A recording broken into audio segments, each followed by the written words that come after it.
Jésus proclame bienheureux, heureux par l'autorité de Dieu ceux qui, sans défense, souffrent des injustices et des malheurs de ce monde. Combien ont à supporter la méchanceté et la malice des autres et sont condamnés à vivre dans des conditions inhumaines ou indignes.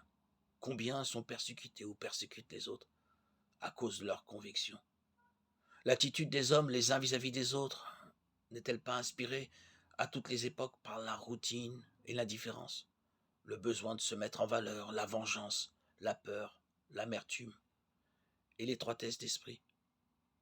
Jésus proclame bienheureux ceux qui, malgré tout ce que l'on peut leur faire à eux et aux autres, mettent leur confiance en Dieu et à cause de cela se refusent à rendre le mal pour le mal. Ceux qui, dans de telles situations, agissent ainsi imitent l'exemple du Père des cieux. Montrez-vous les fils de votre Père des cieux, lui qui fait lever son soleil sur les méchants comme sur les bons, qui fait pleuvoir sur les justes et sur les injustes. Matthieu 5,45.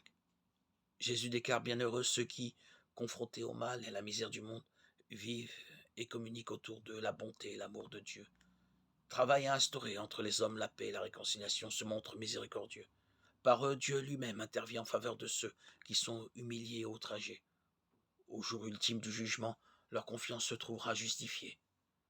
S'abandonner à Dieu avec confiance au milieu de situations souvent impossibles, c'est croire à la fidélité de Dieu, croire en Dieu, à qui tout est possible, croire en celui qui essuiera toute larme. Apocalypse 7, 17.